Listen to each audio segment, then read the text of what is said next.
الحمد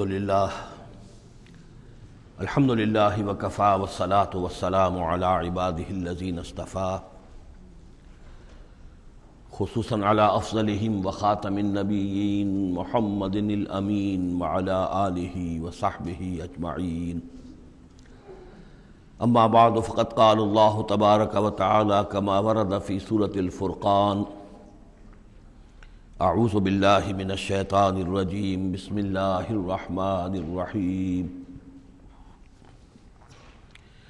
وقال الذين لا يرجون لقاءنا لولا انزل علينا الملائكة او نرى ربنا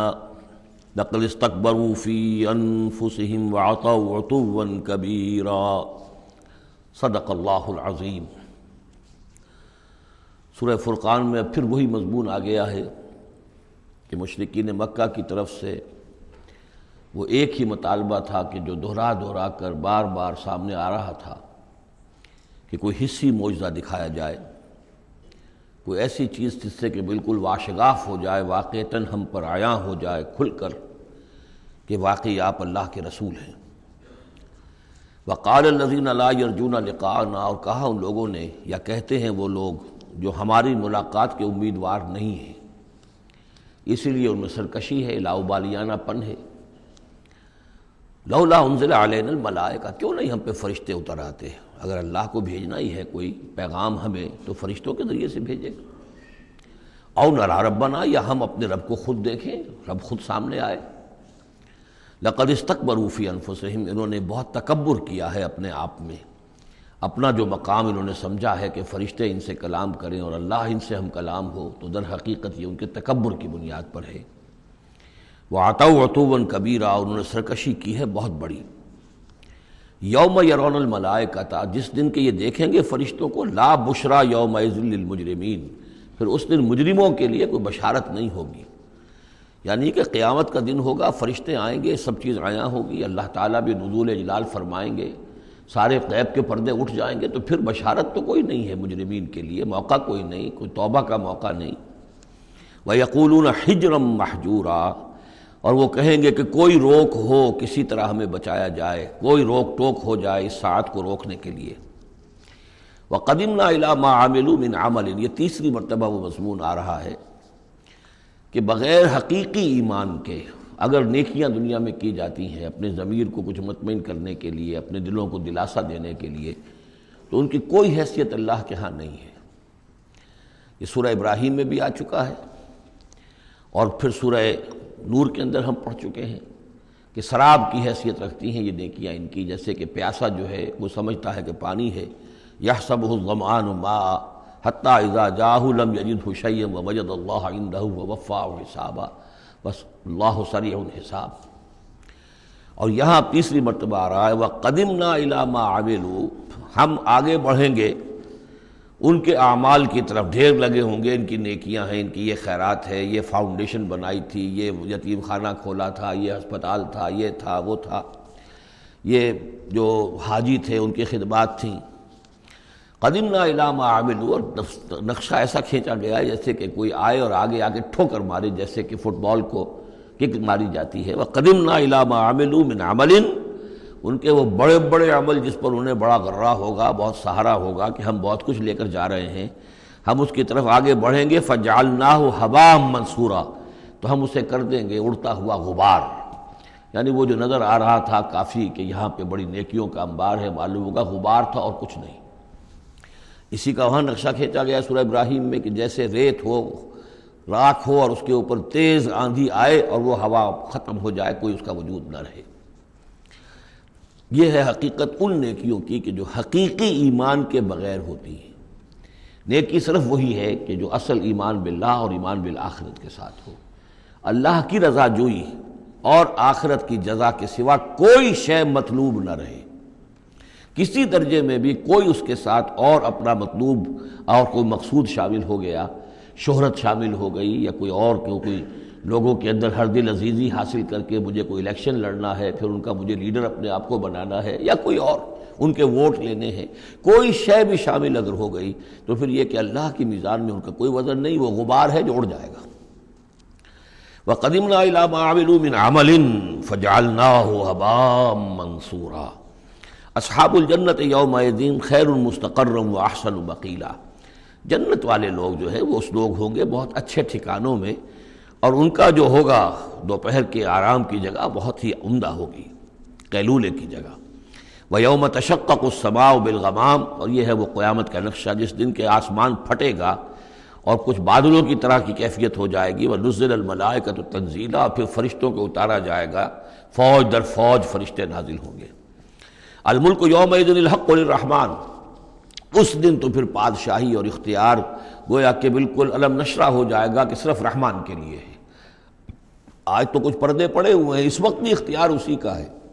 لیکن کچھ پردے پڑے ہوئے ہیں، کچھ نظر آتا ہے کہ اس کے ہاتھ میں بھی اختیار ہے، اس کے پاس بھی طاقت ہے، لیکن اس روز معلوم ہوگا کہ الملک یومئذ الحق للرحمن وکان یوما علی الکافرین عسیرا، اور وہ دن کافروں پر بہت بھاری ہوگا۔ وَيَوْمَ يَعْضُ الظَّالِمُ عَلَىٰ يَدَيْهِ،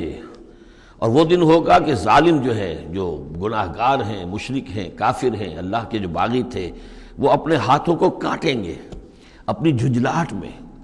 یقول یا لیتنی اتخذت مع الرسول سبیلا، اور کہیں گے کاش کہ میں نے رسول کے ساتھ راستہ اختیار کیا ہوتا، رسول کے راستے پر چل رہا ہوتا، میں ان کا اتباع کرتا، ان کے ساتھیوں میں شامل ہو جاتا۔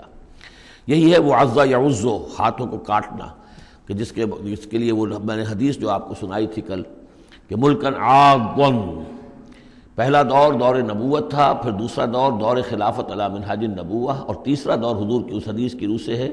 ملکن عاضن، کاٹ کھانے والی ملوکیت، ایسی ملوکیت جو ظالم ہوگی۔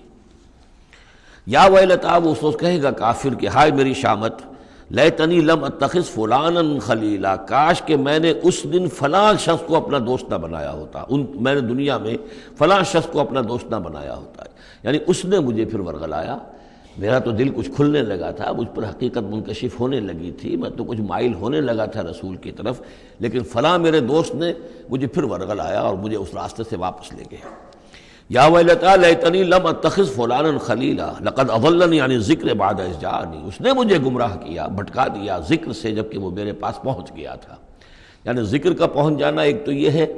کہ اللہ کے رسول نے مجھے سنا دیا، دوسری کہ میرے دل کے اندر بھی وہ اترنے لگا تھا، وہ مجھ تک پہنچ گیا تھا، میرے دل کے تاروں کو چھیڑنے لگا تھا، جیسے کہ کہا گیا ہے وَقُلْ لَهُمْ فِي أَنفُسِهِمْ قَوْلًا بَلِيغًا، اے نبی ایسی بات کہیے ان سے کہ جو ان کے اتر جائے، جو پہنچ جائے، ان کی روح کی گہرائیوں تک اس کی رسائی ہو جائے، وہ بات کہیے۔ تو یہ بات مجھ تک پہنچنے لگی تھی، لیکن اس نے مجھے گمراہ کر دیا۔ وَكَانَ الشَّيْطَانُ لِلْإِنسَانِ خَذُولًا، اور یقیناً شیطان جو ہے وہ انسان کو پھر دغا دینے والا ہے۔ وَقَالَ الرَّسُولُ يَا رَبِّ إِنَّ قَوْمِي اتَّخَذُوا هَٰذَا الْقُرْآنَ مَهْجُورًا، اور رسول نے کہا، فریاد کی، اے اللہ، اے میرے پروردگار، میری قوم نے اس قرآن کو ترک کر دیا ہے، اس کی طرف توجہ نہیں کر رہی ہے، اس کو سننے کے لیے تیار نہیں ہے۔ میں سنا رہا ہوں، ہر امکانی شکل میں نے اختیار کی ہے کہ سناؤں، لیکن یہ میری قوم جو ہے اس کی طرف متوجہ نہیں ہو رہی۔ یہ ہے وہ لفظ مہجوری جسے علامہ اقبال لے کر آئے ہیں، خار از مہجوری قرآن شدی، کہ اے امت مسلمہ تو جو ذلیل و خوار ہوئی ہے تو قرآن کو ترک کرنے کے باعث ہوئی ہے۔ جیسے کہ حضور نے فریاد کی، یا قیامت کے دن حضور فریاد کریں گے، یہ دونوں معنی اس کے ہو سکتے ہیں، لیکن اس وقت جو پیش نظر ہے، جو اس کی تعویل خاص ہے، وہ یہی ہے کہ حضور نے اس وقت فریاد کی کہ یہ میری قوم، یہ قریش، یہ میرے رشتہ دار بھائی بند سننے کو تیار نہیں ہے۔ یا رب ان قوم اتخذوا ھذا القرآن مہجورا، ان کا جو قرآن مجید کو ترک کرنا تھا وہ تو تھا ڈھٹائی کے ساتھ کہ یہ اللہ کا کلام ہے ہی نہیں، یہ تو محمد نے اپنا گھڑ لیا ہے۔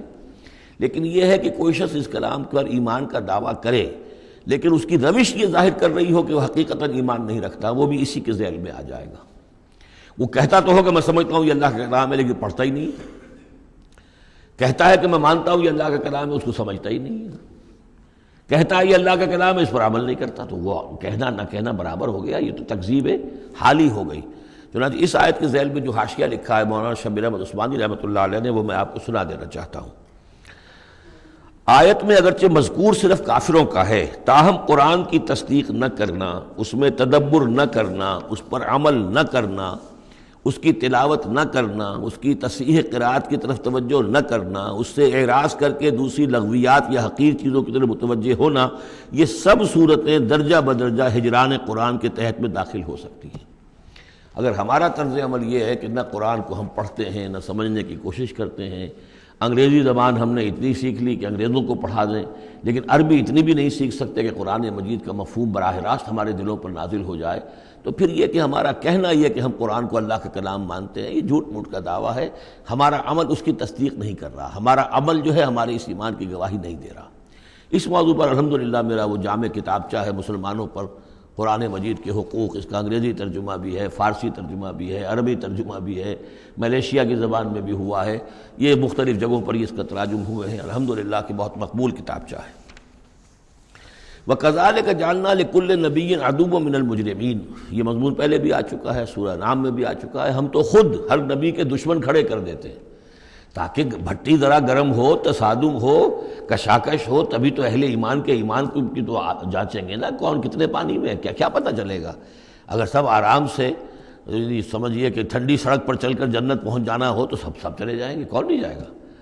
وہ تو پتہ چلتا ہے، جیسے کہ آیا حفت الجنت بالمکارہ،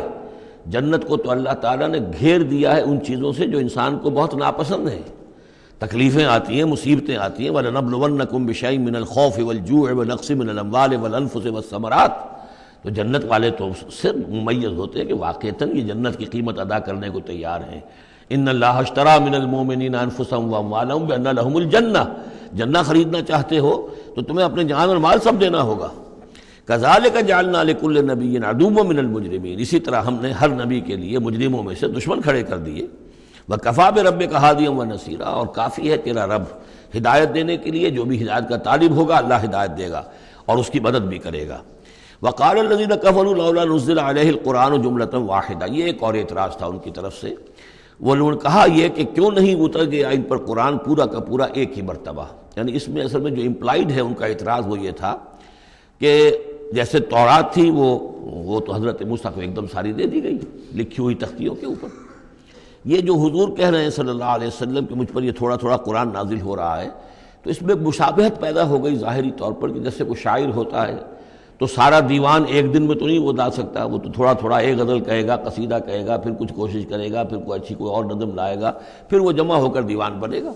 تو اس اعتبار سے ان کا یہ اعتراض تھا کہ کیوں نہیں قرآن پورا کا پورا ان پر نازل ہو جاتا۔ كَذَلِكَ لِنُثَبِّتَ بِهِ فُؤَادَكَ، یہ ہم نے اس لیے کیا ہے محمد صلی اللہ علیہ وسلم کہ اس کے ذریعے سے آپ کا جی، آپ کا دل اس پر ٹھک جائے۔ وَرَتَّلْنَاهُ تَرْتِيلًا، یعنی یہ کہ حالات کی مناسبت کے ساتھ ساتھ یہ نازل ہو رہا ہے، اور یہ کہ صرف حضور کا نہیں بلکہ اہل ایمان پوری جماعت، اس لیے کہ بر وقت جب رہنمائی آتی تھی اور بر وقت جو حالات تھے اس وقت ان کے حوالے سے گفتگو ہوتی تھی تو انہیں تسکین حاصل ہوتی تھی، انہیں یہ حوصلہ ملتا تھا کہ آج جو کچھ ہمارے ساتھ ہو رہا ہے یہی نوح کے ساتھ، ہود کے ساتھ، صالح کے ساتھ ہو چکا ہے، اور بالآخر جو ہے اللہ تعالیٰ نے ان سب کو کامیاب کیا اور انہیں بچا لیا، اور باقی ان کے دشمن جو ہیں وہ ملیا بیٹ ہو گئے، تو اس سے ان کے دلوں کو سہارا ملتا ہے۔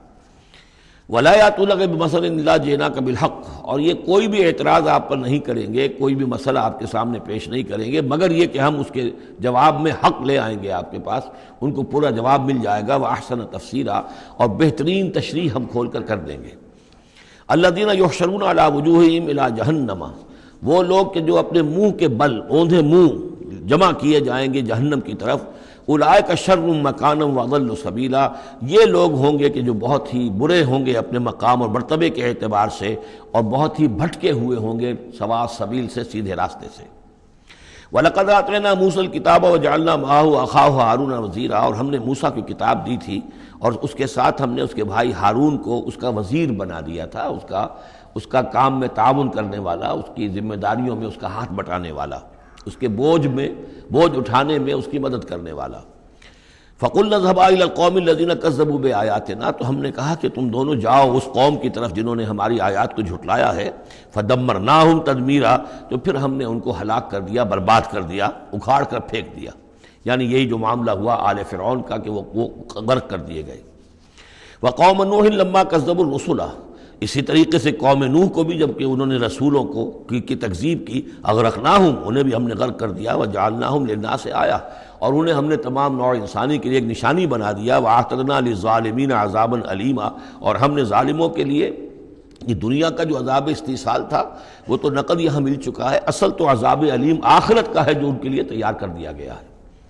وعادا وثمود واصحاب الرس وقرونا بین ذلک، اور یہی معاملہ ہوا قوم عاد کا، قوم ثمود کا اور کنویں والوں کا۔ اس کے بارے میں کوئی زیادہ صراحت کے ساتھ کوئی ایک رائے نہیں ہے کہ یہ بھی کوئی ایک قوم تھی جس کے پاس وہ رسول بھیجے گئے، ان کے رسول کا کیا نام تھا، وہ قوم کب اور کہاں تھی، اس کے بارے میں کوئی اتفاقی رائے نہیں ہے۔ وقرون، لیکن یہ کہ معلوم ہوتا ہے کہ انہوں نے اپنے رسول کو کسی کنویں کے اندر بند کر دیا تھا، تو وہ رس کہتے ہیں کنویں والے۔ وقرون بین ذالک، اور پھر یہ کہ ان کے مابین اور بہت سی بھی قومیں اور نسلیں اٹھیں۔ وکلا ضربنا لہ الامثال، اور ہم نے ان سب کے لیے اپنے اپنے وقت پر ہم نے دلیلیں دی، حقائق واضح کر دیے، تمثیلیں بیان کیں۔ وکلا تبرنا تتبیرا، لیکن بالآخر ان کے انکار کی پاداش میں ان سب کو ہم نے غارت کر دیا۔ وَلَقَدْ أَتَوْا عَلَى الْقَرْيَةِ الَّتِي أُمْطِرَتْ مَطَرَ السَّوْءِ، اور یہ لوگ آتے جاتے ہیں اس بستی پر کہ جس پر بڑی بری بارش ہوئی تھی، یعنی یہی سدوم اور عامورہ کی بستیاں۔ افلم یکونوا یرونہا، تو کیا یہ اس کو دیکھتے نہیں ہیں؟ یہ جب جاتے ہیں قافلہ لے کر اپنے اس کے قریب سے گزرتے ہیں، وہاں کے وہ کھنڈرات ہیں وہ ان کی نگاہوں کے سامنے آتے ہیں، تو کیا یہ اس کو دیکھتے نہیں ہیں؟ بل کانوا لا یرجون نشورا، لیکن یہ کہ ان کو جی اٹھنے کی اور بعد سے بعد الموت کی امید نہیں ہے، چونکہ وہ خیال نہیں ہے، لہذا ان آیات کو، ان حقائق کو یہ دیکھتے ہیں، گزر جاتے ہیں اندھوں کی طریقے سے، اس سے سبق نہیں سیکھتے۔ وَإِذَا رَأَوْكَ إِن يَتَّخِذُونَكَ إِلَّا هُزُوًا، اور اے نبی جب یہ آپ کو دیکھتے ہیں تو بس یہ پھر آپ کا مذاق اڑانا شروع کر دیتے ہیں۔ یہ بھی ایک طریقہ ہوتا ہے، آپ سیریس ہو ہی نہ، سیریس ہوں گے تو کسی کی بات سن کر کچھ سمجھنا پڑے گا، غور کرنا پڑے گا، جواب دینا ہوگا اس کو چٹکیوں میں اڑائیے، ہنسی مذاق میں اڑا دیجیے۔ وَإِذَا رَأَوْكَ إِن يَتَّخِذُونَكَ إِلَّا هُزُوًا، اور جب یہ آپ کو دیکھتے ہیں تو یہ بس یہی روش اختیار کرتے ہیں آپ کے ساتھ کہ آپ کا مذاق اڑاتے ہیں۔ أَهَٰذَا الَّذِي بَعَثَ اللَّهُ رَسُولًا، یہ ہے وہ جنہیں اللہ نے بھیجا رسول بنا کر، یعنی بڑے بظاہر جو استحقار کا انداز ہو، اچھا یہ ہے وہ جو سمجھتے ہیں کہ ان کو رسول بنایا گیا، اللہ نے رسول بنا کر بھیجا ہے۔ أَهَٰذَا الَّذِي بَعَثَ اللَّهُ رَسُولًا إِن كَادَ لَيُضِلُّنَا عَنْ آلِهَتِنَا، واقعتاً یہ شخص جو ہے یہ تو تل گیا تھا، قریب ہو گیا تھا کہ ہمیں اپنے معبودوں سے ورغلا دے۔ لولا ان صبرنا علیہا، اگر ہم اپنے معبودوں پر ثابت قدم نہ رہتے، صابر نہ رہتے، جمع نہ رہتے، اگر ہم نے ان کے ساتھ وفاداری کا رشتہ جو ہے، وفاداری بشرط استواری عین ایمان ہے، اگر ہم نے اس وفاداری کا رشتہ اپنے معبودوں کے ساتھ استوار نہ کیا ہوتا تو اس شخص نے تو واقعی ہمیں برگشتہ کر دیا تھا۔ وَسَوْفَ يَعْلَمُونَ حِينَ يَرَوْنَ الْعَذَابَ مَنْ أَضَلُّ سَبِيلًا، ان قریب وہ جان لیں گے جب وہ عذاب کو دیکھیں گے کون تھا بھٹکا ہوا راستے سے۔ آیا محمد اور ان کے ساتھی صلی اللہ علیہ وسلم ورضی اللہ تعالیٰ عنہم اجمعین، یا یہ کہ تم لوگ۔ أَرَأَيْتَ مَنِ اتَّخَذَ إِلَٰهَهُ هَوَاهُ، یہ مضمون قرآن میں پھر آگے بھی آئے گا، لیکن اب نوٹ کر لیجئے اس کو۔ شرک کی یہ ایک اہم قسم ہے، بڑے بڑے موحدین جو ہیں وہ اپنی جگہ سمجھتے ہیں، بڑے جغادری موحد اپنے آپ کو، وہ بھی ذرا غور کریں کہ شرک ایک یہ بھی ہے، شرک صرف قبر پرستی نہیں ہے، صرف یا رسول اللہ کہنا یا علی کہنا وہ بھی شرک ہے، لیکن صرف یہی شرک نہیں ہے، شرک یہ بھی ہے۔ أَرَأَيْتَ مَنِ اتَّخَذَ إِلَٰهَهُ هَوَاهُ، کیا تم نے دیکھا اس شخص کو جس نے اپنی خواہش نفس کو اپنا خدا بنا لیا ہے؟ نفس کہتا ہے مجھے یہ چاہیے، آپ کا دماغ بتا دیتا ہے دیکھو یہ حرام ہے، لیکن آپ نفس کا حکم مانگتے ہیں، اللہ کے حکم کو پیچھے ڈال دیتے ہیں۔ کون معبود ہوا آپ کا؟ اللہ معبود ہے یا نفس معبود ہے؟ نفس چاہیے مجھے تو دولت چاہیے، میں نہیں جانتا حلال سے حرام سے، کیا یہ حلال حرام لگا رکھی، یہ مولویوں کے ڈھکوسلے، ٹھیک ہے ہوگا کوئی سود وغیرہ کوئی کبھی ہوتا ہوگا، آج تو چل ہی نہیں سکتا کاروبار سود کے بغیر۔ نفس کہتا ہے مجھے تو کرنا ہے، آپ نے اللہ کے حکم کو پیچھے ڈالا، نفس کا حکم مانا۔ کون معبود ہوا آپ کا؟ معبود تو وہی ہے جو مطاع ہو۔ آپ نے دیکھا کہ انہوں نے کہا تھا فرعون نے، جو ہماری قوم جو جس کی قوم ہماری عابدین ہے، عابدون ہے، جو ہماری اطاعت کرتی ہے، غلام ہے۔ عبد وہ ہوتا ہے جو آقا کا حکم مانتا ہے، غلامی کرتا ہے، حکم مانتا ہے، فرما برداری کرتا ہے۔ تو تم نے نفس کی فرما برداری کی تو تمہارا نفس جو ہے وہ تمہارا معبود ہے۔ چاہے تم چلے کاٹتے رہو، لا الہ الا اللہ کے جو ہے وظیفے کرتے رہو لمبی لمبی، لیکن اگر نفس پرستی کر رہے ہو، اگر نفس کی خواہشات پر عمل کرتے ہو اور اس میں حرام کو بھی تم اختیار کر لیتے ہو جس کو اللہ نے حرام کیا ہے، تو نفس تمہارا معبود ہے۔ کہہ رہے ہیں لا الہ الا اللہ، لا الہ الا اللہ، اور ہے ان کا معبود وہ خود ان کا نفس ہے۔ أَرَأَيْتَ مَنِ اتَّخَذَ إِلَٰهَهُ هَوَاهُ، کیا دیکھا تم نے اس شخص کو جس نے اپنے خواہش نفس کو اپنا الہ بنا لیا ہے، معبود بنا لیا ہے؟ افانت تکون علیہ وکیلا، تو کیا ہے نبی آپ ایسے شخص کی ذمہ داری لیں گے؟ ام تحسب ان اکثرهم یسمعون او یعقلون، کیا آپ کا خیال ہے نبی کہ یہ جو اکثریت آپ کے پاس آ کر کبھی جمگھٹا کر کے جمع ہو جاتی ہے، تو کیا ان کی اکثریت سنتی ہے یا عقل سے کام لیتی ہے؟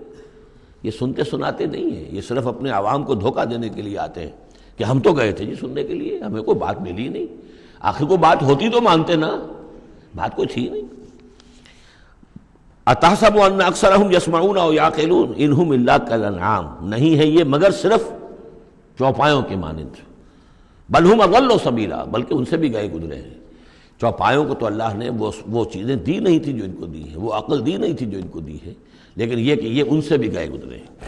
الم تر الی ربک کیف مد الظل، کیا تم نے دیکھا نہیں اپنے رب کی طرف کہ کیسے اس نے تاریکی کو پھیلا دیا؟ جب رات ہوتی ہے تو گویا کہ پورے اس پہ زمین کے اوپر تاریکی کی چادر جو ہے جیسے کالی چادر ڈال دی گئی ہو، کیف مد الظل، رات کی تاریکی کی چادر اللہ اڑا دیتا ہے۔ وَلَوْ شَاءَ لَجَعَلَهُ سَاكِنًا، اگر اللہ چاہتا تو پھر اسی رات کو مستقل کر دیتا، یہ رات کھڑی رہتی ہے، کبھی دن نہ آتا۔ یہ اس سے پہلے سورہ قصص میں آیت آ چکی ہے، قصص میں آئے گی، قُلْ أَرَأَيْتُمْ إِنْ جَعَلَ اللَّهُ عَلَيْكُمُ اللَّيْلَ سَرْمَدًا إِلَىٰ يَوْمِ الْقِيَامَةِ مَنْ إِلَٰهٌ غَيْرُ اللَّهِ يَأْتِيكُمْ بِضِيَاءٍ۔ ویسے اس سے پہلے یہ مضمون آ چکا ہے کہ اللہ تعالیٰ جو ہے اگر مستقل طور پر دن کر دے تو کون رات لائے گا، اور مستقل طور پر رات کر دے تو کون دن لائے گا؟ تو اگر یہ رات قائم رہتی، اللہ چاہتا تو اس قائم رات ہی رہتی۔ ثم جعلنا الشمس علیہ دلیلا، پھر ہم سورج کو جب روشن کرتے ہیں، سورج جو تو اس سے یہ ہے کہ رہنمائی ملتی ہے، پھر اس سے معلوم ہوتا وہ یہ روشنی ہے اور وہ تاریکی تھی۔ تعرف الاشیاء بازدادها ثم قبضناہ الینا قبضا یسیرا، جب سورج طلوع ہوتا ہے تو آپ نے دیکھا ہوگا سائے بڑے لمبے پڑے ہوئے ہیں، پھر رفتہ رفتہ سورج اوپر ہونا شروع ہوا اور سایہ سمٹنا شروع ہوا، گویا کہ کوئی کھینچ رہا ہے، تنابیں کھینچ رہا ہے، ان کی یہ سائے جو ہیں اب سمٹ کر آ رہے ہیں، پھر ہم ان سایوں کو، ان تاریکوں کو، ظل کو اپنے قبضے میں لے لیتے ہیں، گھسیٹ لیتے ہیں۔ ثم قبضناہ الینا قبضا یسیرا وہو الذی جعل لکم اللیل لباسا، اور وہی ہے اللہ جس نے کہ تمہارے لیے رات کو بنا دیا ہے اوڑھنا، والنوم سباتا، اور رات کو بنا دیا ہے آرام اور استراحت، وجعل النہار نشورا، اور دن کو بنا دیا ہے نکل کر پھیلنے کی اور دنیا میں اور جو کام کرنے ہیں اس کے لیے مناسب ماحول بنا دیا۔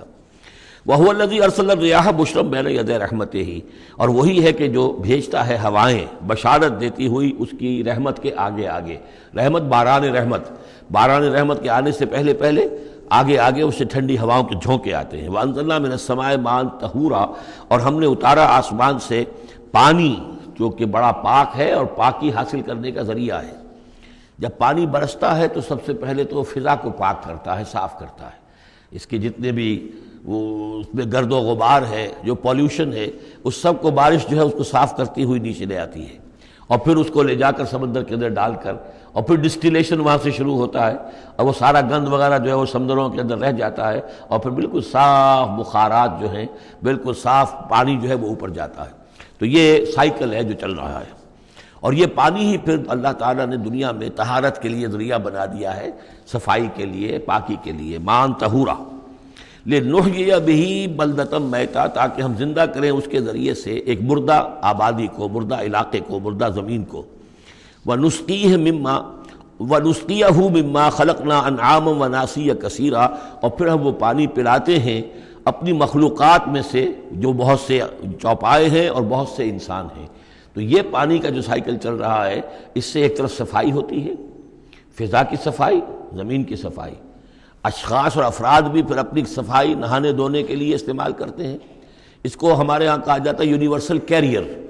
پانی کہیں کنزیوم نہیں ہوتا باڈی کے اندر، یہ جسم کے اندر یہ وہاں بھی ایک سرکولیشن کا ذریعہ بنا ہوا ہے، خون کو سرکولیٹ کرنے کا، اور اسی کے ذریعے سے جو بھی وہ چیزیں ہیں کہ جو میٹابولزم کے جو نتائج ہیں کہ جن کو نکالنا جسم سے ہوتا ہے، وہ کہیں گردے کے ذریعے سے، کہیں وہ پھیپھڑوں کے ذریعے سے وہ چیزیں نکلتی ہیں۔ تو در حقیقت یہ پانی کا کام صفائی ہے، ہمارے جسم کے اندر بھی یہ صفائی کا کام کرتا ہے۔ وَلَقَدْ صَرَّفْنَا بَيْنَهُمْ لِيَذَّكَّرُوا، اور اس کو ہم نے گردش میں رکھا ہوا ہے لوگوں کے مابین، یہ پانی گردش، یہ جو میں نے عرض کیا تھا اس سے پہلے بھی، واٹر سائیکل جو ہے کہ یہ پہاڑوں کے اوپر جا کر جو ہے یہ اوور ہیڈ ٹینکس بن جاتے ہیں، یہ گلیشیئرس ہیں بڑے بڑے، کروڑ ارب ٹن جو ہے اس وہاں پر وہ برف پڑی ہوئی ہے، وہ پانی ہے۔ اب یہ کہ اگر آپ کو سٹور کہیں کرنا پڑتا ہے اتنا پانی تو کس طرح کے سٹور بناتے اور کیسے ٹینک بناتے، لیکن وہ پانی وہاں پہ رکھا ہوا ہے، اوور ہیڈ ٹینکس ہیں، کتنی اونچائی پر ہے۔ اب کوہ ہمالیہ کے اوپر جو ہے تو گویا کہ ہماری اس سطح سے 6 میل اوپر ہے وہ، اب وہاں پر وہ پانی ہے پڑا ہوا ہے، اب وہ اپنی اسی کشش ثقل جو ہے زمین کی، اس کے تحت وہ پھر پانی پگھل رہا ہے، نیچے آ رہا ہے، آتا ہوا وہ سمندر میں پہنچ جاتا ہے، پھر وہاں سے اس کی وہ ویپرس بن کر اوپر جاتے ہیں۔ صرفنا بینہم، ہم نے اسے گردش میں رکھا ہوا ہے لوگوں کے مابین، لیذکروا، تاکہ وہ اس سے نصیحت اخذ کریں۔ فابا اکثر الناس الا کفورا، لیکن اکثر لوگ انکاری ہیں، وہ تو سوائے کفران نعمت کے کوئی اور روش اختیار کرنے کو تیار ہی نہیں ہے۔ وَلَوْ شِئْنَا لَبَعَثْنَا فِي كُلِّ قَرْيَةٍ نَذِيرًا، اگر ہم چاہتے تو ہر بستی میں ایک نذیر بھیج دیتے، لیکن ہمارا قاعدہ یہ ہے کہ ہم بستیوں کے مرکزی مقام پر، یہ آ جائے گا اگلی صورت کے اندر جا کر، کہ یہ ایک مرکزی مقام میں ہم رسول بھیجتے رہے، یہ نہیں کہ ہر بستی میں بھیج دیں۔ وَلِكُلِّ قَوْمٍ ہَادٍ، ہر قوم کے لیے تو ہے، لیکن یہ کہ ہر بستی میں ہو اب یہ نہیں ہے۔ اللہ تعالیٰ کا طریقہ یہ ہے کہ جو بھی علاقہ ہے، جو اس کا ثقافتی، علمی، تہذیبی، سیاسی مرکز ہے، اس میں رسول کو بھیج دیا، کیونکہ باقی لوگ در حقیقت انہی کے متبعین ہوتے ہیں، انہی کے فالوورز ہوتے ہیں، انہی کی پیروی کرنے والے ہوتے ہیں۔ فَلَا تُطِعِ الْكَافِرِينَ وَجَاهِدْهُمْ بِهِ جِهَادًا كَبِيرًا، تو اے نبی آپ ان کافرین کی بات، کافروں کی بات مت مانیے۔ دیکھیے اطاعت دو معنی میں ہے، اطاعت ایک تو یہ کہ کسی نے حکم دیا اور آپ نے اس کی بات مان لی، یہ بھی اطاعت ہے کسی نے مخلصانہ انداز میں آ کے مشورہ دیا، دیکھو محمد اتنی سختی نہ کرو، یہ تم اپنی قوم کے ساتھ لڑائی مول لے رہے ہو، کیا فائدہ ہوگا، قوم ڈیوائیڈڈ ہو جائے گی، اور سوچ لو ہمارے جو قبیلے کی کوئی اگر عرب کے اندر کوئی دھاک بیٹھی ہوئی ہے تو اس لیے کہ ہمارا قبیلہ مجتمع ہے، اب اس طریقے سے تم نے جو معاملہ کر دیا، بھائی کو بھائی سے کٹوا دیا اور والدین سے بیٹوں کو جدا کر دیا، تو اس کا کیا معاملہ، اس سے بہتر ہے صلح جوئی ہونی چاہیے، اور مل جل کر کوئی بات کیجئے ایسی کہ جس سے صلح ہو جائے، کچھ آپ اپنی منوا لیں، کچھ ان کی مان لیں۔ اس قسم کا باقاعدہ کردار جو ولید بن مغیرہ کا کردار یہی تھا، اور وہ یہی چاہتا تھا کہ کسی طریقے سے یہ تصادم ختم ہو اور کسی ٹرمز کے اوپر کوئی مصالحت ہو جائے۔ تو بار بار جو کہا جاتا ہے فَلَا تُطِعِ الْكَافِرِينَ، تو کیا مانی، حضور کون سے کافر کی اطاعت کرنے کے لیے آمادہ تھے؟ لیکن ایسی بات ایسی ہوتی ہے کہ جس کے بارے میں کسی وقت جب کہ آدمی کسی شدید دباؤ میں ہو تو بربنائے طبع بشری ہو سکتا ہے کہ طبیعت جو ہے کچھ اس کی بات سننے کی طرف تو مائل ہو ہی جائے، جیسا کہ ہم سورہ بنی اسرائیل میں پڑھ چکے ہیں، وَإِن كَادُوا لَيَفْتِنُونَكَ عَنِ الَّذِي أَوْحَيْنَا إِلَيْكَ لِتَفْتَرِيَ عَلَيْنَا غَيْرَهُ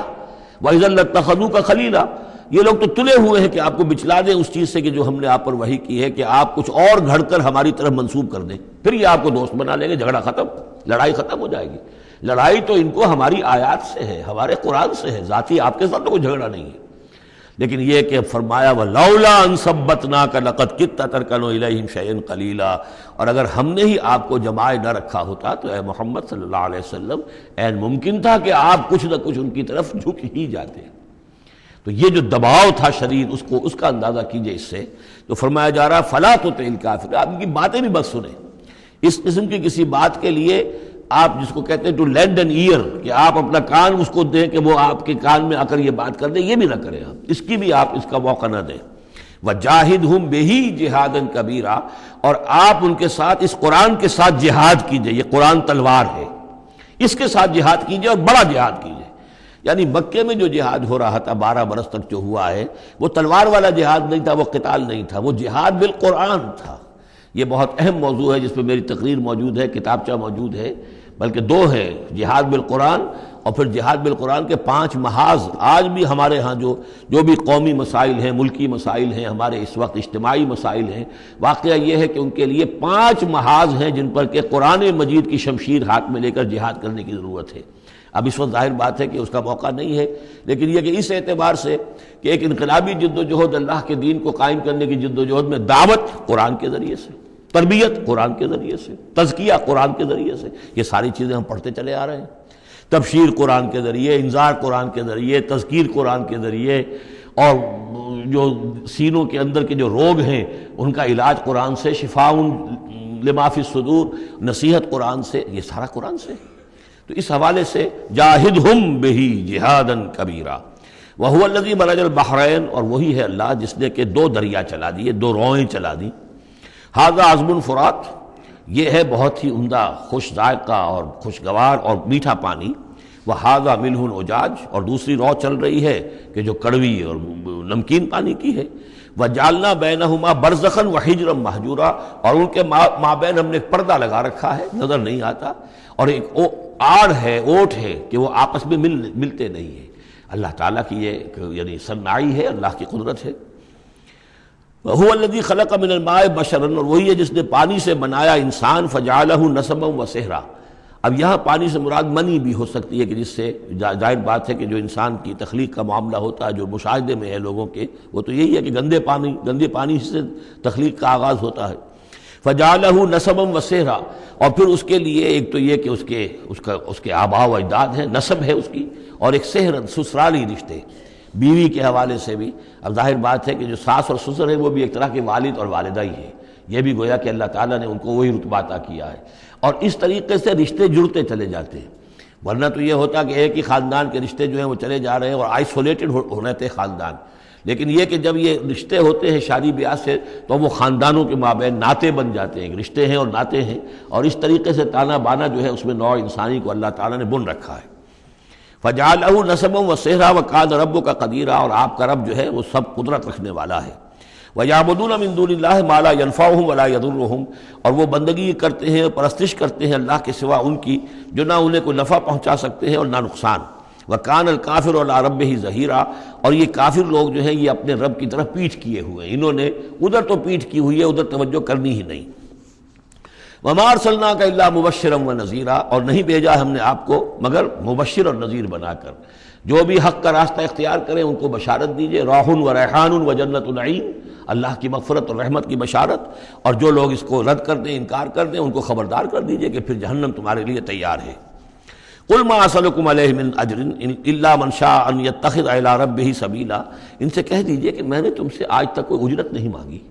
میں نے کبھی تم سے، میں جو تمہیں یا قرآن سناتا ہوں، یہ جو شاعر لوگ آتے ہیں قصیدے پڑھتے ہیں تو کچھ انعام چاہتے ہیں. یہ سامر جو آتے ہیں جو کہانیاں سناتے ہیں راتوں کو، سامرن بہی تہجرون جو ہے، تو اس کا معاملہ کیا، وہ بھی تم سے انعام. میں نے کبھی تم سے کوئی مانگا ہے؟ میں خلوص و اخلاص کے ساتھ تمہاری خیر خواہی میں یہ کام کر رہا ہوں. قل ما اسألکم علیہ من اجر الا من شاء ان یتخذ الی ربہ سبیلا، سوائے اس کے کہ میں یہ چاہتا ہوں کہ جو بھی تم میں سے چاہے، جسے بھی توفیق ہو جائے، وہ اپنے رب کی طرف راستہ اختیار کر لے، رب کے راستے پر آ جائے. گویا کہ میرا تو اگر کوئی اجر بھی ہے تو یہی ہے، مجھے اگر کوئی شے تمہاری طرف سے مطلوب ہے تو بس یہی مطلوب ہے کہ تم سیدھے راستے پر آ جاؤ. مجھے اور کچھ اپنی ذاتی کوئی منفعت، میری کوئی ذاتی غرض نہیں. وَتَوَكَّلْ عَلَى الْحَيِّ الَّذِي لَا يَمُوتُ، اور اے نبی آپ توکل کیے رکھیے اسی ہستی پر کہ جو الحی ہے، الحی القیوم، جو کہ زندہ ہے اور زندہ جاوید ہے. الذی لا یموت، جسے کبھی مرنا نہیں ہے، جس پر کبھی موت وارد نہیں ہوگی. وَسَبِّحْ بِحَمْدِهِ، اور اس کی حمد کے ساتھ آپ تسبیح کیجئے. وَكَفَىٰ بِهِ بِذُنُوبِ عِبَادِهِ خَبِيرًا، اور اپنے بندوں کے گناہوں سے وہ کافی ہے باخبر ہونے کے اعتبار سے. یعنی آپ یہ نہ سمجھیے کہ یہ جو کچھ کر رہے ہیں یہ کہیں ایسا نہ ہو کہ ان کے معاملات جو ہیں کہ ریکارڈ نہ ہو رہے ہوں، انہیں بھرپور سزا نہ ملے. ان کا ایک ایک کرتوت ہمارے پاس ریکارڈ ہو رہے ہیں، اور ان کے تمام چیزیں جو ہیں ان کا ان کو بھرپور جواب دینا پڑے گا اور بھرپور بدلہ انہیں ملے گا. الذی خلق السماوات والارض وما بینہما فی ستۃ ایام، وہی کہ جس نے پیدا کیا آسمانوں اور زمین کو اور جو کچھ کہ ان کے مابین ہے 6 دنوں میں. ثم استوى علی العرش، پھر وہ متمکن ہو گیا عرش پر، تخت پر. الرحمن، وہ رحمان ہے. فاسأل بہ خبیرا، تو ذرا پوچھو، کوئی ہے کہ جو اس کی خبر رکھتا ہو، جو اس کے بارے میں معلومات رکھتا ہو، ان سب سے پوچھو اس رحمان کی صفات کیا ہیں، اس رحمان کی شان کیا ہے. جاؤ تم تلاش کرو. یہ جو کبھی ہم پڑھا کرتے تھے ہائی اسکول میں ہمارے زمانے میں کہ مجھ کو ہے تیری جستجو، مجھ کو تیری تلاش ہے، خالق میرے کہاں ہے تو، مجھ کو تیری تلاش ہے. تو ایک ارج ہے انسان کے اندر، وہ محسوس کرتا ہے کہ کوئی ہے، کوئی تو ہے جس نے مجھے پیدا کیا ہے. اب میں کیسے تلاش کروں، کہاں ملوں، کہاں ملے گا، کیسے اسے بات ہو سکتی. فاسأل بہ خبیرا، تو جاؤ ایسے لوگوں کو تلاش کرو کہ جو اس کے ساتھ کچھ آشنائی رکھتے ہوں، جو اس کے جاننے والے ہوں، جس کی کوئی دوستی ہو، اور ان کی صحبت اختیار کرو. کونوا مع الصادقین، تو یقیناً تمہیں جو ہے اللہ تعالیٰ کی معرفت حاصل ہوگی. وَإِذَا قِيلَ لَهُمُ اسْجُدُوا لِلرَّحْمَٰنِ، اور جب ان سے کہا جاتا ہے کہ سجدہ کرو رحمان کو، قالوا امر رحمان، کیونکہ یہ رحمان کے لفظ سے بدکتے تھے، یہ صرف اللہ کا لفظ استعمال کرنا چاہتے تھے۔ رحمان جو ہیں یہ جو مشرکین مکہ تھے یہ کہتے تھے یہ نام تم کہاں سے لے آئے ہو، یہ ہمارے لیے قابل قبول نہیں ہے۔ قالوا وما الرحمن، ان کا یہ رحمان کون ہے؟ انسجد لما تأمرنا، کیا ہم سجدہ اسے کریں جس کا تم ہمیں حکم دے رہے ہو؟ اس میں ہے وہ شقاق جو ہوتی ہے زدم زدہ، ٹھیک ہے، تمہارے کہنے تو ہم یہ نہیں کریں گے، مطلب یہ کہ چاہے تو تم بات کہہ رہے ہو حق ہے، لیکن یہ کہ چونکہ تم کہہ رہے ہو اس لیے ہم نہیں کریں گے، اس کا تو مطلب یہ ہوگا کہ ہم نے تمہاری بات مان لی اور تم جیت گئے۔ انسجد لما تأمرنا، کیا اس کو ہم پوجیں گے جس کا کہ آپ ہمیں حکم دے رہے ہیں؟ وزادہم نفورا، اور اس سے ان کے اندر نفرت اور بدکنا ہی بڑھ رہا ہے، فرار اور بھاگنا اور دوڑنا۔ تبارک الذی، یہ جو آخری رکوع ہے سورہ مبارکہ کا، یہ ہمارے اس مطالعہ قرآن حکیم کے منتخب نصاب کا وَإِذَا قِيلَ لَهُمْ، سجدہ کر لیجیے، ٹھیک ہے۔ سجدہ تلاوت کے ضمن میں سورہ حجر کے آخر میں جو سجدہ آیا تھا، بعض حضرات نے اس پر اشارہ کیا تھا، وہ امام ابو حنیفہ کے نزدیک وہ آیت سجدہ نہیں ہے، امام شافعی کے نزدیک ہے، لیکن امام شافعی کے نزدیک جو سجدہ تلاوت ہے یہ واجب نہیں ہے، یہ آپشنل ہے، کوئی شخص کرنا چاہے تو کرے، نہ کرے تو اس پر گناہ نہیں ہے، جبکہ امام ابو حنیفہ کے نزدیک یہ واجب ہے، کرنا ضروری ہے، لیکن اس مقام پر امام ابو حنیفہ کے نزدیک سجدہ نہیں ہے۔ یہ میں عرض کر رہا تھا کہ یہ جو آخری رکوع ہے سورہ فرقان کا، یہ ہمارے اس مطالعہ قرآن حکیم کے منتخب نصاب کا ایک اہم درس ہے۔ اس کے میں نے عرض کیا تھا پہلا حصہ 4 بہت جامع اسباق پر مشتمل ہے، سورۃ العصر، آیت البر، 2 ہم اس میں سے پڑھ چکے ہیں۔ دوسرے حصے میں کچھ ایمان کے مباحث تھے، ایمان کی ماہیت، ایمان کی حقیقت، اس میں ہم سورہ آل عمران کے آخری رکوع کی آیات پڑھ چکے ہیں، سورہ فاتحہ پڑھ چکے ہیں، اور ابھی حال ہی میں سورہ نور میں یہ آیات نور جو ہیں، 5واں رکوع سورہ نور کا۔ تیسرا حصہ ہے اس کا عمل صالح کی تشریح پر۔ تو عمل صالح کے ضمن میں سب سے پہلے مرحلہ آتا ہے انفرادی شخصیت، انفرادی سیرت و کردار۔ اس کا سب سے پہلا سبق وہ تھا جو ہم پڑھ چکے ہیں سورہ مومنون کے شروع میں، وہ 11 آیات۔ تعمیر سیرت کی اساسات کیا ہیں، کن چیزوں پر، کن بنیادوں پر جو اللہ چاہتا ہے کہ ایک بندہ مومن کی سیرت جو ہے وہ تعمیر ہو، وہ کن اساسات پر ہوگی۔ تو قد افلح المؤمنون الذین هم فی صلاتهم خاشعون والذین هم عن اللغو معرضون والذین هم للزکاة فاعلون والذین هم لفروجهم حافظون الا علی ازواجهم او ما ملکت ایمانهم فانهم غیر ملومین فمن ابتغى وراء ذلك فاولئک هم العادون والذین هم لاماناتهم وعهدهم راعون والذین هم علی صلواتهم یحافظون اولئک هم الوارثون الذین یرثون الفردوس هم فیها خالدون۔ تو یہ تو گویا کہ اساسات ہیں۔ اب یہ کہ وہ پوری تعمیر شدہ شخصیت، میچور بندہ مومن، پوری تعمیر شدہ شخصیت، اس کے خد و خال کیا ہوں گے، وہ ہیں کہ جو اس رکوع میں آ رہے ہیں۔ ایک میچور بندہ مومن کی شخصیت جو ہے اس کے کیا خصائص ہیں، کیا اوصاف ہیں۔ لیکن اس سے پہلے 2 آیات کے اندر ایمان کے ضمن میں جو قرآن مجید کا جو فطری طرز استدلال ہے اس کا خلاصہ آ گیا ہے۔ تبارک الذی جعل فی السماء بروجا، بہت بابرکت ہے وہ ذات جس نے کہ آسمان میں برج بنائے، وجعل فیہا سراجا وقمرا منیرا، اور اس میں رکھ دیا ایک چراغ اور چاند جو کہ روشن ہے۔ اب یہاں نوٹ کیجئے کہ سورج کو سراج کہا ہے۔ سورج میں چونکہ کمبسچن کا عمل تحریک، جل رہا ہے، اس کے اندر حرارت ہے، لہذا اس کو چراغ کہا ہے، اور قمر کو نور کہا ہے صرف، کیونکہ یہ ریفلیکشن ہے۔ قمر کے اندر کوئی جو ہے پروسیس کمبسشن کا نہیں ہے، کوئی اس کے اندر حرارت نہیں ہے، بلکہ وہ تو ٹھنڈی جگہ ہے، ایسے ہی جیسے کہ ہماری زمین کی سطح ہے ویسے ہی اب تو جا کر لوگ دیکھ بھی آئے ہیں اپنے قدموں تلے، یوں بھی سمجھیے کہ اس زمین کو روند بھی آئے ہیں، چاند کی زمین کو۔ تو یہ اس کا نور ہے، لیکن وہ نور ریفلیکٹڈ ہے، اور سراج جو ہے وہ ہے اصل میں سورج۔ وَهُوَ الَّذِي جَعَلَ اللَّيْلَ وَالنَّهَارَ خِلْفَةً، اور وہی ہے جس نے کہ دن اور رات کو بنا دیا ہے ایک دوسرے کے پیچھے لگا ہوا، لِمَنْ أَرَادَ أَنْ يَذَّكَّرَ، ان لوگوں کے لیے جو چاہیں نصیحت اخذ کرنا۔ اسی سے یہی آیات الہیہ ہیں کہ جن سے انسان کو اللہ کی معرفت حاصل ہوتی ہے، اس کی قدرت، اس کا علم، اس کی حکمت کا اندازہ ہوتا ہے۔ او ارادہ شکورا، یا جو اللہ تعالیٰ کی نعمتوں کے پہلو سے اس کا شکر کرنا چاہیں تو اس کے لیے کائنات کا ذرہ ذرہ جو ہے گویا کہ اللہ کی توحید پر، اللہ کی قدرت پر، اللہ کی صناعی پر، اللہ کی حکمت پر دلالت کر رہا ہے۔ بس یہ دو آیتیں تو سمجھیے کہ ایمان کے ضمن میں تمہیدی آیتیں ہیں۔ اب وہ ایک نقشہ کھینچ رہے ہیں کہ اللہ کے عباد الرحمن، اللہ کے بندے، خاص اللہ کے بندے، اللہ کے چہیتے بندے، اللہ کے محبوب بندے کیسے ہوتے ہیں۔ اس کو پڑھیے اسی طریقے سے کہ دل میں ارادہ رکھیے، کم سے کم امنگ اور آرزو تو ہو کہ ہم بھی اللہ تعالی ہمیں توفیق دے کہ ہم ایسے ہی بننے کی کوشش کریں۔ وعباد الرحمن الذین یمشون علی الارض ہونا، اللہ کے بندے وہ ہیں جو زمین پر چلتے ہیں تو آہستگی اور نرمی کے ساتھ، قدم مار کر نہیں چلتے، اکڑ کر نہیں چلتے، بلکہ یہ کہ معلوم ہوتا ہے فروتنی کے ساتھ چل رہے ہیں، اور یہ اپنے آپ کو آقا نہیں سمجھتے، مالک نہیں سمجھتے، بلکہ غلام سمجھتے ہیں۔ اللہ کے غلام ہیں، عباد الرحمن ہیں، اللہ کے بندے ہیں، تو غلاموں کی طرح چلتے ہیں، وہ اکڑ کر نہیں چلتے۔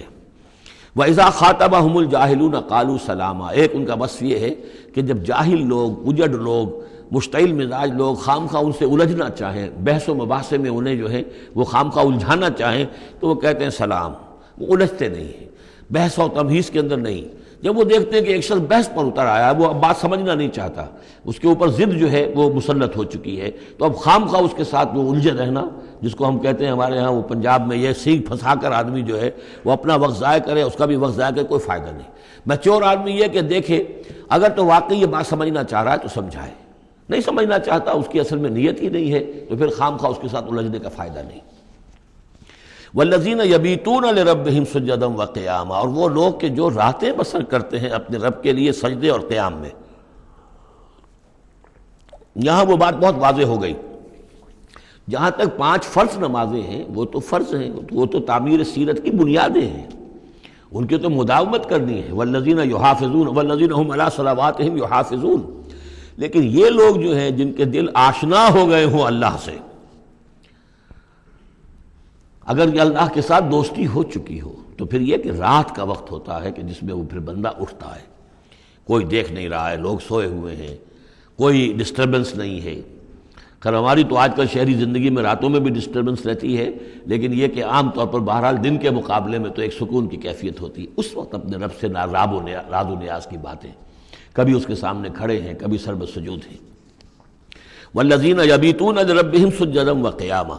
والذین یقولون، اور وہ کہتے رہتے ہیں سب کے باوجود، ربنا اصرف عنا عذاب جہنم، اے رب ہمارے عذاب جہنم کو ہم سے پھیر دے، دور کر دے۔ یہ سورہ نور میں بھی ہم نے پڑھا تھا کہ وہ ساری شخصیت جو ہے بیان کرنے کے بعد وہ اس کے بعد بھی لرزاں و ترساں رہتے ہیں۔ یوما تتقلب فیہ القلوب والابصار، ڈرتے رہتے ہیں اس دن کے خیال سے کہ جس میں نگاہیں اور دل الٹ دیے جائیں گے قیامت کے دن سے۔ ان عذابہا کان غراما، یقیناً اس کا عذاب جو ہے وہ چمٹ جانے والی شے ہے۔ انہا ساعت مستقر و مقامہ، پروردگار وہ جگہ جہنم جو ہے یقیناً بہت بری جگہ ہے، مستقل قیام کے لیے بھی اور تھوڑی دیر کے لیے بھی۔ جو میں نے عرض کیا تھا کہ دنیا میں بری سے بری جگہ بھی جو ہے اس میں بھی آپ تھوڑی دیر کے لیے جائیں گے تو ریکریشن ہو جائے گی چینج کی وجہ سے، اور اچھی سے اچھی جگہ جو ہے اس میں بھی مستقل رہنا پڑے تو پھر اس کے اندر کوئی حسن اور کوئی جو ہے دلچسپی باقی نہیں رہے گی۔ تو اس کے بجائے جو جنت کا اور جنت کا تصور دیا جا رہا ہے، جنت اتنی اچھی جگہ ہے کہ مستقل طور پر رہنے کے باوجود اس کی دلچسپیوں میں، اس کی رعنائیوں میں کوئی کمی نہیں ہوگی، اور جہنم اتنی بری جگہ ہے کہ ایک لحظے کے لیے بھی کسی کا قدم وہاں گیا تو وہ اپنی پوری جو ہے سختی اس کے اوپر ظاہر کر دے گی۔ والذین اذا انفقوا لم یسرفوا ولم یقتروا وکان بین ذلک قواما، اور وہ لوگ کہ جو خرچ کرتے ہیں تو نہ تو وہ اسراف کرتے ہیں اور نہ ہی بخل سے کام لیتے ہیں، بلکہ اس کے بین اعتدال جو ہے واقعہ یہ ہے کہ دنیا کا مشکل ترین کام ہے،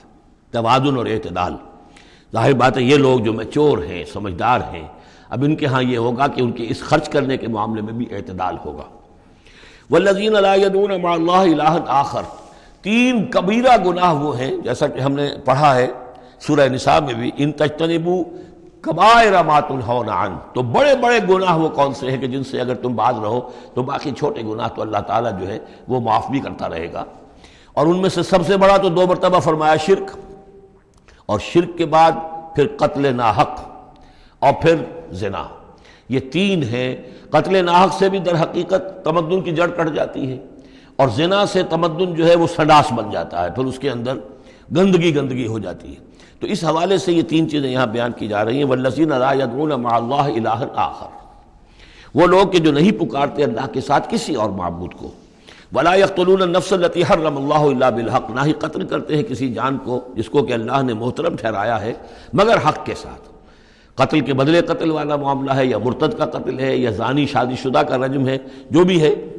ولا یزنون، نہ وہ زنا کرتے ہیں۔ ومن یفعل ذلک یلقی اثاما، اور جو کوئی بھی یہ کام کرے گا وہ اس کی پاداش کو پکڑ کر اس کو جو ہے اس حاصل کر کے رہے گا، یعنی لازماً اس کی سزا اس کو مل کر رہے گی۔ یلقی اثاما یضاعف لہ العذاب یوم القیامہ، قیامت کے دن اس کا عذاب دگنا کر دیا جائے گا۔ یہ آیت اس اعتبار سے بہت اہم ہے کہ منکرین حدیث نے بہت شور مچایا ہوا ہے کہ قرآن مجید میں کہیں عذاب قبر کا کوئی تذکرہ نہیں ہے، صراحتاً واقعتاً نہیں ہے، احادیث میں بہت تفصیل ہے، لیکن یہ کہ یہ مقام ایسا ہے کہ جس سے ثابت ہوتا ہے کہ قیامت کے دن سے پہلے بھی عذاب ہے۔ یضاعف لہ العذاب یوم القیامہ، دگنا کیا جائے گا ان کے لیے عذاب قیامت کے دن۔ اس کا مطلب ہے کہ عالم برزخ میں بھی ان کے لیے عذاب ہے۔ اور جو فرمایا گیا ہے کہ یہ جو قبر کا گڑھا ہے یا یہ جہنم کے گڑھوں میں سے ایک گڑھا ہے، اور یا جنت کے باغیچوں میں سے ایک باغیچہ ہے، اور یا تو وہاں ایک کھڑکی کھول دی جاتی ہے جنت کی جہاں سے ٹھنڈی ہوائیں اور خوشبوئیں آتی رہتی ہیں، اور یا یہ کہ کھڑکی کھول دی جاتی ہے جہنم کی طرف کہ جس سے آگ کی لپٹ اور گرمی جو ہے اور لو جو ہے وہ آتی رہتی ہے۔ یضاعف لہ العذاب یوم القیامہ، قیامت کے دن اس کے لیے عذاب دگنا کر دیا جائے گا۔ ویخلد فیہ مہانا، اور پھر وہ رہے گا اس عذاب میں ہمیشہ ہمیشہ۔ الا من تاب، استثناء ہے، استثناء یہ ہے من تابہ، جو جس نے توبہ کر لی دنیا ہی کے اندر موت کے آنے سے پہلے پہلے، ما لم یغرغر۔ الا من تاب و آمن، اور ایمان لایا۔ گویا کہ جو شخص اس قسم کے گناہوں میں مبتلا ہوتا ہے چاہے وہ قانوناً کافر نہ ہو، حقیقتاً وہ کافر ہو جاتا ہے، ایمان اس کے دل سے نکل جاتا ہے، لہذا توبہ گویا کہ اثر نو ایمان لانے کے مترادف ہے۔ الا من تاب و آمن وعمل عملا صالحا، اور وہ پھر عمل کرے نیک، فاولئک یبدل اللہ سیئاتہم حسنات، تو ایسے لوگوں کی برائیوں کو اللہ تعالیٰ نیکیوں سے بدل دیتا ہے۔ اس کے دونوں معنی ہے کہ توبہ کے نتیجے میں ایک تو نامہ اعمال میں جو اندراج ہوا تھا برائی کا وہ صاف ہو جائے گا، اور اس کی جگہ نیکی کا اندراج ہو جائے گا۔ اور یہ معنی بھی ہے کہ زندگی میں، اس دنیا میں توبہ کے نتیجے میں اخلاق جو ہے وہ پاک صاف ہو جاتے ہیں، دامن اخلاق کے دھبے دھل جاتے ہیں، اور انسان کا جو دامن کردار ہے پھر صاف شفاف ہو جاتا ہے۔ وَكَانَ اللَّهُ غَفُورًا رَحِيمًا، اور اللہ تعالیٰ غفور الرحیم ہے۔ وَمَن تَابَ وَعَمِلَ صَالِحًا، اب دوبارہ تکرار کی گئی، اور جو توبہ کرے اور پھر نیک عمل کرے، فَإِنَّهُ يَتُوبُ إِلَى اللَّهِ مَتَابًا، تو وہ ہے کہ جو توبہ کرتا ہے اللہ کی جناب میں جیسا کہ توبہ کرنے کا حق ہے۔ توبہ کی تسبیحیں ہو رہی ہوں، استغفار کی تسبیحیں ہو رہی ہوں، اور آیت کریمہ کے ختم ہو رہے ہوں 1.25 لاکھ کا اور لاکھ کا، لیکن حرام خوری جوں کی توں جاری ہو، وہ سارے غلط کام ویسے کہ ویسے جاری ہوں، وہ کوئی توبہ نہیں ہے، اس کا کچھ حاصل نہیں۔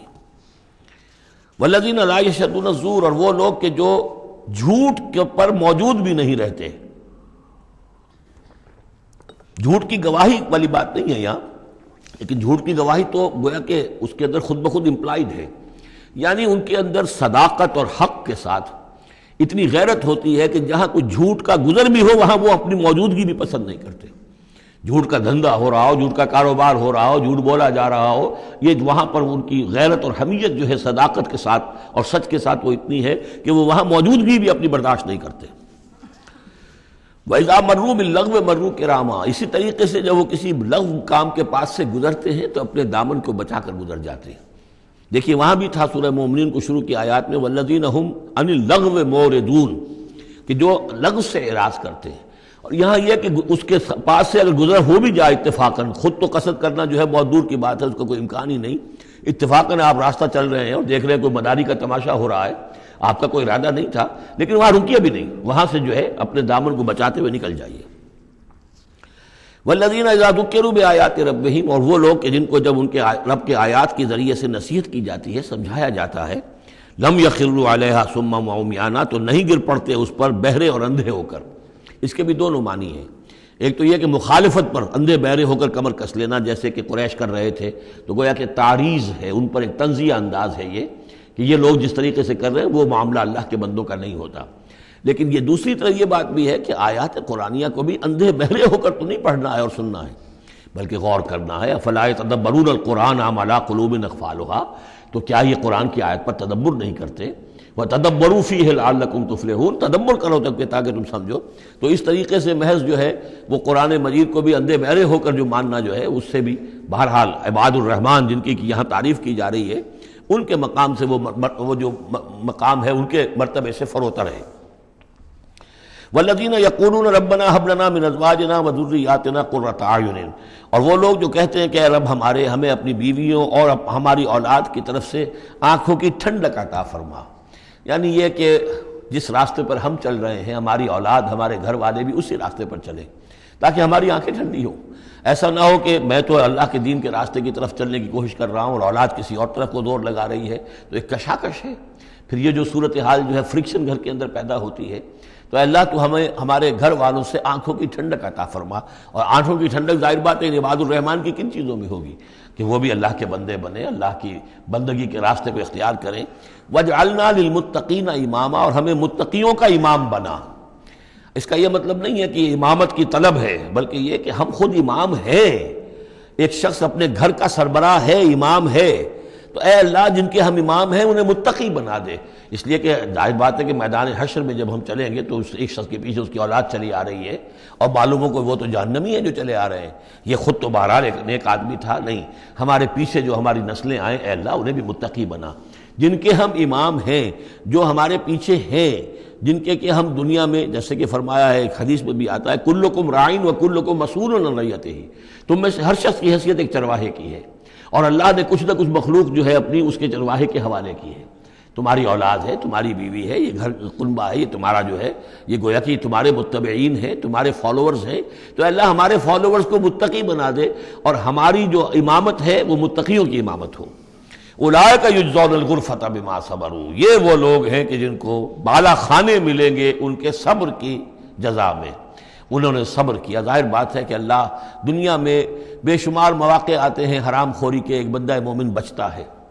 بہت سے مواقع پر اللہ تعالیٰ موقع دے کر آزما لیتا ہے کہ ذرا سی بھی اس کی اندر کمی ہو تو پھر یہ نکل جائے کسی غلط راستے کی طرف۔ انسان جو ہے صبر کرتا ہے، جذبات کو روکتا ہے، اپنی خواہشات کو روکتا ہے، شہوات کو تھامتا ہے، ان تمام چیزوں کو سنبھال کر یہ سب گویا کہ پوری زندگی صبر ہے۔ تو بما صبروا اولئک یجزون الغرفۃ بما صبروا، یہ وہ لوگ ہوں گے کہ جنہیں بدلے میں ملیں گے بالا خانے جنت کے ان کے صبر کے عوض۔ وَيُلَقَّوْنَ فِيهَا، ان کا استقبال کیا جائے گا وہاں جنت میں، ان بالا خانوں میں، تحیۃ وسلاما، سلام کے ساتھ اور دعاؤں کے ساتھ۔ خالدین فیہا، وہ رہیں گے اس میں ہمیشہ ہمیش۔ حسنت مستقرا و مقاما، بہت ہی عمدہ ہے وہ جگہ، مستقر کے طور پر بھی، مستقل قیام گاہ کے طور پر بھی، اور مقامہ تھوڑی دیر کے لیے بھی۔ تو یہ گویا کنٹراسٹ ہے، جہنم کو فرمایا ساعت مستقر و مقامہ، اور جنت حسنت مستقر و مقامہ۔ قل ما یعبأ بکم ربی، اے نبی ان سے کہہ دیجئے میرے رب کو تمہاری کوئی پرواہ نہیں ہے، یہ نہ سمجھو کہ میں تمہارے پیچھے اپنے آپ کو ہلکان کر رہا ہوں، تو میرے رب کو کوئی تمہاری ضرورت ہے؟ میری یا میرے رب کی کوئی ضرورت اٹکی ہوئی ہے تمہارے بغیر، وہ بات پوری نہیں ہوگی؟ یہ چھپر تم ہی اٹھاؤ گے تو اٹھے گا ورنہ اٹھ نہیں سکتا، یہ نہ سمجھو۔ قل ما یعبأ بکم ربی لولا دعاؤکم، اگر نہ ہوتا تمہیں پکارنا۔ اللہ نے یہ بات اپنے ذمے لی ہوئی ہے کہ تمہیں خبردار کر دیا جائے۔ اللہ تعالیٰ وما کنا معذبین حتی نبعث رسولا، ہم عذاب نہیں بھیجتے رہے جب تک کہ رسول کو نہ بھیج دیں، اس لیے مجھے بھیج دیا ہے، میں لگا ہوا ہوں اس کے حکم سے، میں تمہاری گلیوں میں بھی تمہیں سنا رہا ہوں، تمہارے گھروں میں جا کر تم سے بات کر رہا ہوں، اکیلے بھی بات کر رہا ہوں، ڈنکے کی چوٹ بھی کر رہا ہوں، لیکن یہ نہ سمجھو کہ کوئی اس میں میری غرض ہے یا میرے رب کی کوئی ضرورت ہے۔ قل ما یعبأ بکم ربی، میرے رب کو تمہاری پرہیکا کے برابر کوئی وقت تمہاری نہیں ہے ان کے نزدیک، لولا دعاؤکم، اگر نہ ہوتا تمہارا پکارنا۔ فقد کذبتم، تو دیکھو تم نے جھٹلا دیا ہے، فسوف یکون لزاما، اب عنقریب یہ تمہارے ساتھ چمٹ کر رہے گا، یعنی یہ کہ اس کا جو عذاب ہے، اس کی جو پاداش ہے وہ تمہیں مل کر رہے گی۔ سورۃ الشعراء، جیسا کہ میں نے عرض کیا تھا کہ یہ اس گروپ میں جو یہ مکی صورتیں ہیں 8 آ رہی ہیں، 8 میں سے ایک ہم نے پڑھ لی، یہ ایک جو ہے یہ بغیر حروف مقطعات کے تھی، تبارک الذی نزل الفرقان علی عبدہ لیکون للعالمین نذیرا۔ باقی 7 صورتیں وہ ہیں کہ جو حروف مقطعات سے شروع ہوتی ہیں، 2 طاسیم میم سے ہیں، 1 طاسین سے ہے، پھر 4 جو ہیں وہ الف لام میم الف لام میم الف لام میم الف لام میم۔ تو الف لام میم سے کل 6 صورتیں قرآن میں ہیں، 2 مدنی، سورہ بقرہ، سورہ آل عمران وہ بالکل شروع میں، اور 4 مکیات ہیں وہ جو اب آگے آئیں گی۔ یہ سورۃ الشعراء جو ہے یہ قرآن مجید کی اس اعتبار سے سب سے نمایاں صورت ہے کہ مکی صورتوں میں تعداد کے اعتبار سے آیات جو ہیں وہ سب سے زیادہ اس میں ہے، 227 آیات ہیں، لیکن یہ کہ رکوع کل 11 ہے۔ یہ وہی انداز ہے، چھوٹی چھوٹی آیتیں، تیز ردم جو ابتدائی صورتوں کا ہوتا ہے، بالکل وہ انداز ہے یہاں پر جو سورۃ الحجر والا ہے۔ سورۃ الحجر کو بھی ہم نے دیکھا کہ وہ بھی چھوٹی چھوٹی آیتیں تھیں اور اس کے اندر صوتی آہنگ بھی بہت نمایاں۔ اسی طریقے سے یہ سورہ شعراء ہے۔ ویسے حجم کے اعتبار سے سب سے بڑی مکی سورت سورہ اعراف ہے، 24 رکوع، آیتیں اس کی 207 ہیں، یہ 11 رکوع اور آیتیں 227 ہیں، یعنی 20 آیات فی رکوع اس کی اوسط بنتی ہے۔ پھر اس میں وہ آیت بھی موجود ہے کہ جس سے معلوم ہو جاتا ہے کہ یہ بھی ابتدائی 4 سالوں کی صورت ہے۔ تو جیسا کہ میں نے آپ کو بتایا تھا کہ ابتدائی 4 سالوں کی صورتیں ہیں اکثر و بیشتر وہ جو سورہ قاف کے بعد ہیں، لیکن ایک سورہ ہجر جو ہے وہ پچھلے گروپ کے اندر اور ایک جو ہے وہ اس گروپ کے اندر شامل کر دی گئی، اور اس کی جو حکمت میری سمجھ میں آتی ہے، اس کے علاوہ ہو سکتا ہے کہ اور بڑی حکمت ہو جس وقت میری رسائی نہیں ہوئی ہے، کہ اس میں ایک منوٹنی جو ہے قرآن مجید کی صورتوں کے مضامین کے اندر جو پھر مشابہت آتی ہے، تو ایک ہی مضمون کی صورتیں مسلسل چلتی رہے تو اس سے بھی ہو سکتا ہے کہ طبیعت انسانی جو ہے اس کے اندر اس کی دلچسپی میں کچھ کمی ہو جائے، تو وہ انداز بدلتا، تنوع جو ہے اس کے لیے اس صورت کو یہاں پہ شامل کیا گیا۔ بسم اللہ الرحمن الرحیم، طاسیم میم، تلک آیات الکتاب المبین، یہ ایک روشن کتاب کی آیات ہیں۔